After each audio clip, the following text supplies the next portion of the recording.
بس خليه سريع. أيها الجماهير، أيها الجماهير في الجماهيرية العظمى، اليوم يومكم، اليوم يومكم تكنسوا شوارع ليبيا من الخونة والمرتدين المرتزقة. اليوم يومكم. احنا بنقول لأهليهم والعوائل والحمويل ياخذوا اولادهم من الشوارع المهلوسين، ياخذوا حبوب من حمل وحبوب هلوسه وحبوب الهبل. احنا بنقول لكم روقوا، عيب. ليش بيسووا فينا هيك؟ ليش؟ ليبيا عمر المختار، ليبيا القذافي، ليبيا الشعب الحافز هيك. ليش انا عملت معاكم؟ انا خلص صفحه جديده اليوم. بالنسبه البترول خذوه وزعوا حالكم، اعملوا لجان شعبيه ومؤتمرات شعبيه وزعوا حالكم. وبالنسبه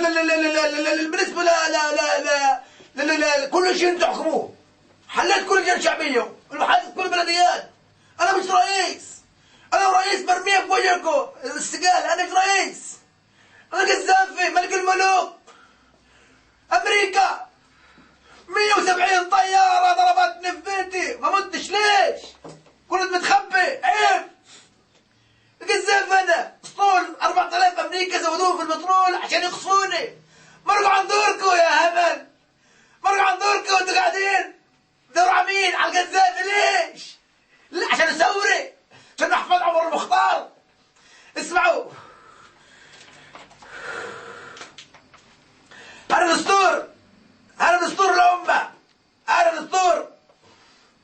كل واحد يطلع القذافي، المظاهرات إعدام، وكل واحد ما يحبش القذافي برضه إعدام، وكل واحد بفكر إنه يوم من الأيام ما يحبش القذافي إعدام، وكل واحد صاحبه بفكر ما يحبش القذافي إعدام، وكل واحد ما يوالي القذافي إعدام. إيش بدكم؟ مين يحكمكم؟ ويا مين يحكمكم؟ مين؟ مين اللي يحكمكم؟ المقابلين ليبيا، المقابلين تحكمكم. مين بدكم يوزع البترول؟ مين وزع اكل وشرب عليكم؟ مين؟ قولوا لي مين؟ ليش هيك يا قطر؟ ليش يا قطر؟ ليش تعمل فينا هيك يا قطر؟ ليش؟ يخسر العيش والملح بيننا بينكم يا قطر. والله ما حفظتوش مين يا قطر. والجزيره العميله هذه الجزيره الكلاب، هذول الاعلام الماجورين كلهم كلاب. ليبيا هيك؟ ليبيا تقسم 50 دولة عشان حبة مقاملين يحكمونا؟